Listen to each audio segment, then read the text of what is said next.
Okay, it's a few minutes after 5 and we're going to go ahead and get started. If we've got some more people jump on, that'll be great, but I want to respect everyone's time that's on right now. So thank you for being here for the virtual meeting for the ADA Sidewalk and Signal Improvements Project. So on the call right now, I'm Kevin Manning. I'm the city's transportation manager, and I'm also the project manager for this project. And then also on the call is Caitlin Gard, the assistant city manager. Walter P. Moore was our design consultant. They're not on the call tonight, but any questions that come up or anything I'm unable to answer, I'll be sending on to them to help answer. So just a reminder, this is a Zoom-style webinar. Please type any questions you may have into the chat box, and we will answer those once the presentation is complete. So just to give an overview of this project, this is really, the purpose of the project is to bring a lot of our signalized intersections into compliance with the Americans with Disabilities Act. There's a special pot of federal funding called TA funding or Transportation Alternatives funding that this project kind of qualifies for. And so what this really allows us to do is improve our connectivity and functionality at signalized intersections for bicycle and pedestrians. And that primarily involves installing new pedestrian poles and push buttons that meet compliance with ADA. Typically those push buttons are a little more advanced. They have what's called a vibro-tactile feature. They vibrate and they can also give an audible message to pedestrians. And so anyone that may be blind or deaf, that it really helps them get across these intersections. We're also going to be making improvements for curb ramps at intersections, sidewalk, and then also striping crosswalks at several locations that don't currently have them. So this is kind of a unique project because it's actually spread out across the city. These locations were actually selected as part of the application process because they were close to activity centers as defined basically by the application guidelines. And but by basically selecting these intersections, this allowed our project to score higher.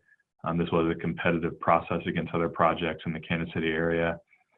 And so we are a little bit more constrained in terms of kind of where we can make these improvements. By selecting these locations, this did allow us to end up winning some federal money.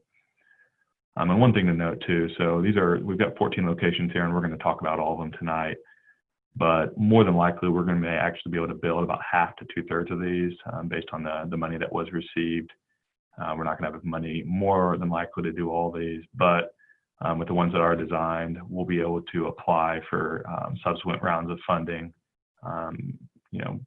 for this similar pot of funding down the road, and these projects will score high on that list at that point. So we'll talk about each individual project. First, we have Shawnee Mission Parkway and Goddard. And basically what we're going to be doing on this, you can see the existing quick trip down here that's not shown on the aerial, but there's sidewalk down on Goddard. And so we're going to be installing sidewalk through this island and striping a crosswalk along here, more sidewalk at this location, and then connecting to this, and redoing this ramp a little bit on the northwest corner. And we'll also be installing new push buttons along here.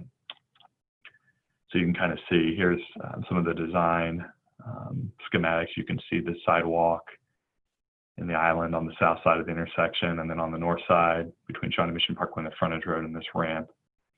And what you'll see tonight too is everything that I'm going to show you is the ramp details. And so there will be striped crosswalks going across Shawnee Mission Parkway and the frontage road here, even though they're not shown here. They're just removed from this sheet on the design, just for clarity.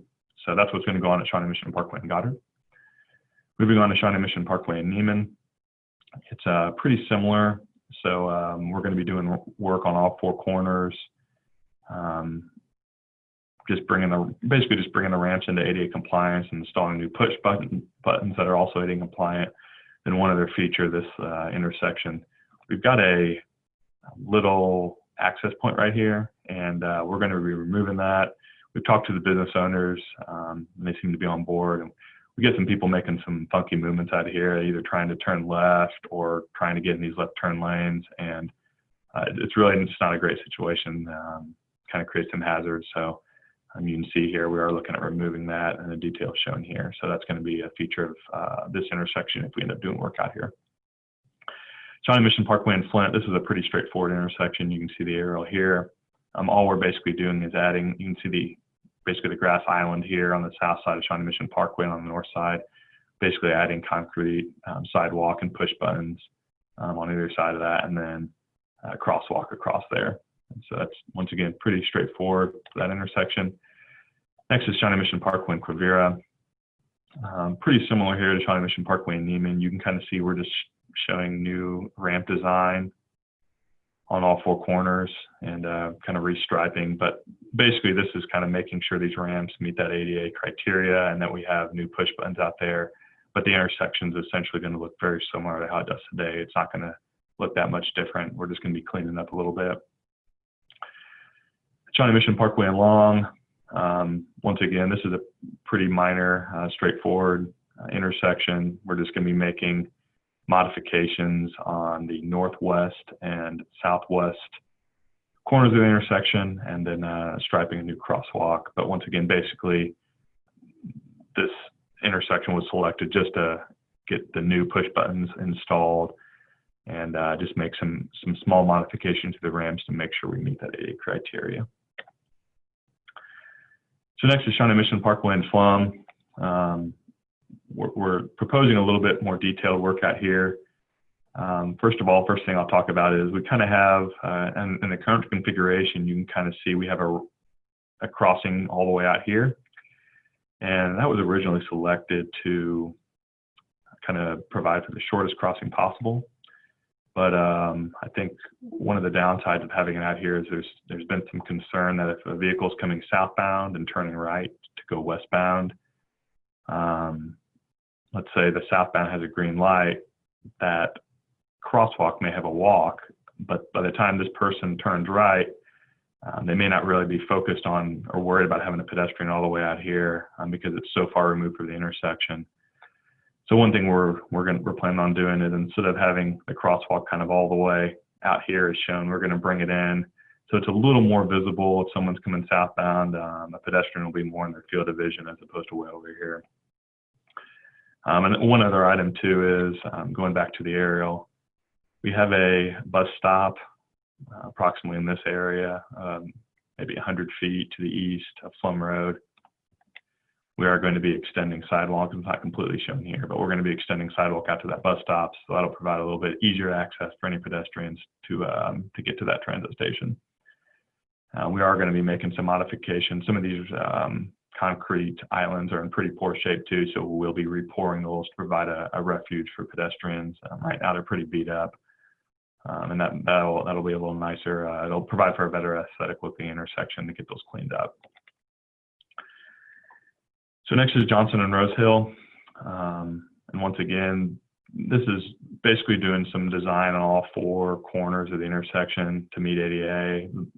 Right now, the ramp terminals will be flattened out a little bit, and we're also providing, once again, the ADA push buttons.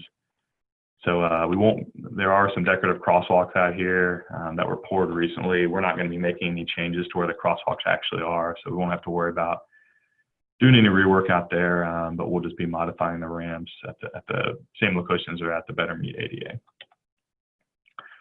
Next is 67th Street and Long. This is out on the south, basically on the southwest corner of this intersection is Shawnee Mission Northwest High School. So really the features here, once again, we're primarily doing ramp work. We are adding a north-south crosswalk on the east side of the intersection.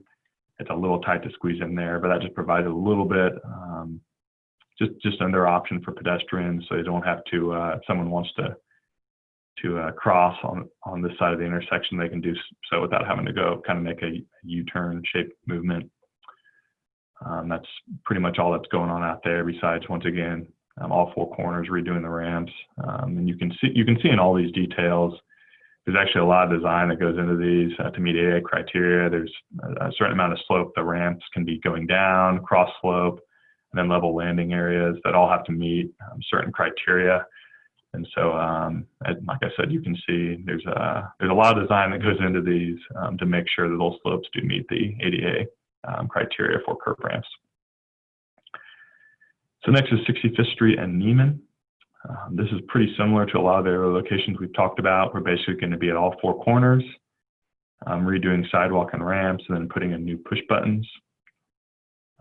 And we will be probably restriping some crosswalks and moving some stop bars around as these curb ramps are modified a little bit. Next is 65th Street in Maurer. So this is just east of the Walmart. And we'll be adding basically sidewalks on 3 sides of the intersection. As you can see on the southwest corner, there's no existing sidewalk, and we made the decision not to add anything there because that really doesn't go anywhere, and there's nothing out there right now. So we kind of decided just to keep basically the existing configuration with crosswalks on north-south crosswalks on the east side of the intersection and east-west crosswalks on the north side of the intersection. Next, we have the Maurer and Shawnee Mission Parkway off-ramp. This is a pretty minor intersection. As you can see on this aerial, there's a crosswalk that on the east side of the intersection that goes north-south. And it kind of comes down, and then there's a little bit of a dog leg and a small little island here. As the project team kind of looked at this, we didn't really love this island. It doesn't really provide any good refuge for pedestrians, and it kind of just creates a kink in the crosswalk. And so all we're really looking at doing out here is we're going to be taking that island out. It already gets beat up pretty bad, and we'll just have it one straight continuous crosswalk, as you can kind of see from this figure over here on the right side of the slide. So that's all the work that's being proposed at this intersection. Next is Renner and Midland. This is kind of a unique intersection. There's some really odd ramps on the southeast corner of the intersection. We also have push buttons on this corner, but no ramps. So since we already did have push buttons over here, I think this is a little bit different from a previous intersection we talked about at 65th and Maurer. Since we already had functionality over this corner, we were going to go ahead and just add 2 ramps on this corner. So now if someone wants to walk on the south side of Midland, cross Renner, and then cross to the north side of Midland, they'll be able to do so. We'll add some ramps here. So you can kind of see what's being proposed here. This north-south crosswalk will change a little bit on the east side of the intersection. We're doing a little bit more work. We're also extending the sidewalk along Midland to the east. We had some issues with some utilities that were kind of sticking up and kind of creating a bump in the sidewalk, and kind of creates a situation if someone driving a bike along there or something at night, they could hit a bump or even walk in. And so that's something we wanted to address. And so we do have some sidewalk improvements going over to the east along Midland. Next is Shawnee Mission Parkway and Monticello. Really the features of this intersection that we're looking at is we're looking at the potential to create some raised concrete islands. You can see one here and one over here. And this is, if you're familiar with this area, this is similar to what the kind of design that we have at Shawnee Mission Parkway and Woodland on the west side of the intersection, and then also Shawnee Mission Parkway and Hilltop that we did recently. And really, we kind of have a unique situation out here. We actually have a lot of runners that come down from Mill Valley High School in the fall and in the spring for track and cross country, and it's common for them to hit this push button and then run across Shawnee Mission Parkway. And that's great that they have the option to do that. But what we kind of see out there is we have to basically time this crossing for kind of more of an average pedestrian. And since this intersection is so wide, we have to allow for a lot of time. In this case, it's over 50 seconds. And that's a long time where the vast majority of our pedestrians are crossing this intersection probably 10 or 15 seconds. And so by creating these median islands, we can basically time this so someone can, we can time it so someone has enough time to get across half the intersection and they can hit another push button here. That way, we're still providing an option for pedestrians to cross, but we're not stopping traffic for almost a minute.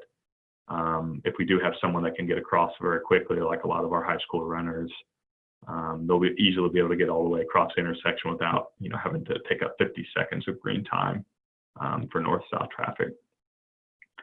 So that's what's being proposed. That's kind of the big item there. Kind of the challenge there is just dealing with some of the drainage issues by creating an island, and we're working through those. But that's what's being proposed at this time.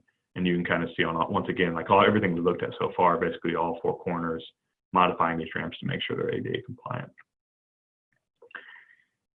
And the last location that we're talking about is 83rd Street and Cole, and this is kind of in the southwest corner of the city by Perimeter Park. Basically what we're proposing here is there's going to be a north-south crosswalk on the west side of the intersection. That's not currently in existence, but we're proposing putting that in. And similar to everything else we've talked about, really most of the work that's out here is related to new push buttons, new pedestrian poles, and new curb ramps and sidewalks kind of in the vicinity of the intersection. So that's all 14 locations. Just to give you an idea of project costs, so the total project budget for this is $600,000, and that includes design, construction, and construction inspection.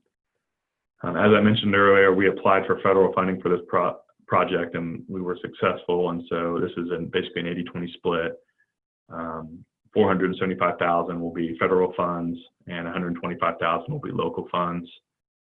Federal funds can only be used for construction. They can't be used for design. They can be used for construction inspection, but the city is covering the design costs. And as I mentioned earlier, and so based on some preliminary estimates, we're estimating anywhere from about half to 2/3 of these intersections will be able to be constructed within the current project budget. The remainder of the intersections will have the design on hand. That will actually help us when we apply for future federal funding. But more than likely, a few years down the road, we'll make our application, and we'll hopefully be successful. And the remainder of projects that aren't selected as part of this project will be constructed as part of a future project. And so, how are we going to pick the existing intersections? We do have estimates for each individual location. So we have that information right now, and we're also aware of kind of the existing pedestrian traffic. So those are two factors we're going to consider, but we also want to hear from the public and hear what people that are out there every day using these intersections might be seeing and what their opinions are in terms of how we should be prioritizing these. So be sure to leave a comment in the chat box, or you can email the city, and we'll make sure that's taken into account when we're looking at how these projects are kind of ranked and how they're selected in terms of what's actually going to be built as part of this project. So in terms of schedule, we're basically at about probably 85% planned right now. We'll have a little bit of cleanup to do based on comments we have, and then also KDOT may be involved here and have some comments. These plans will go to the City Council most likely in late fall, potentially early winter, but hopefully we get everything wrapped up here within the next few months. This project will be funded with 2021 funds, and so it's not eligible to we're not eligible to start construction until 2021. So more than likely we'll be going out to bid late 2020, early 2021. And then once it warms up a little bit in the spring of 2021, construction will begin. And then we'll be looking at several months of construction and hopefully wrapping up summer or fall of 2021. So that concludes the presentation, and now we'll move on to the question and answer session if there are any questions that have come in. Thanks, Kevin. Good job. At this time, there are no questions. Make sure if anybody has any to type them in the Q&A box and we can get back to you, or feel free to contact either of us as well if you think of any later. Thank you, Kaylin. So I'll stay on the call for a little while and let anyone that may have joined chime in with any questions you may have.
All right, Kevin, we've got our first question.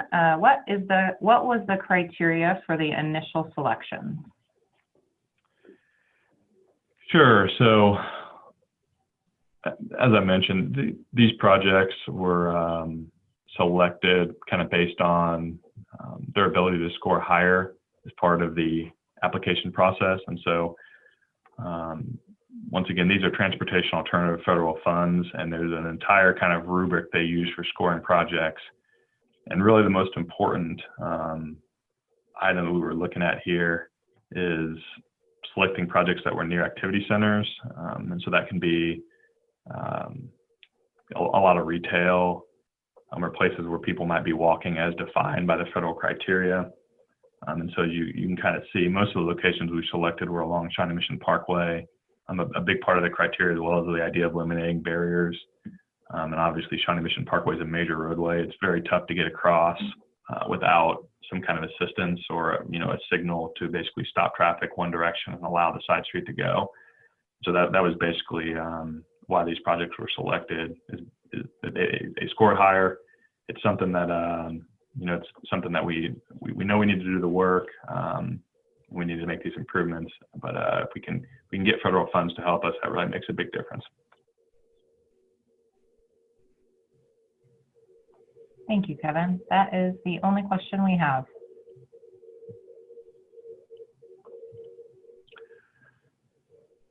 Okay, well, once again, I just want to thank everyone for stopping in and being with us on this virtual meeting. If you have any other further questions or comments about the project, please feel to reach out to either Caitlin or myself or any city staff, and we can help you out with that. But otherwise, have a good rest of the evening. Thank you very much.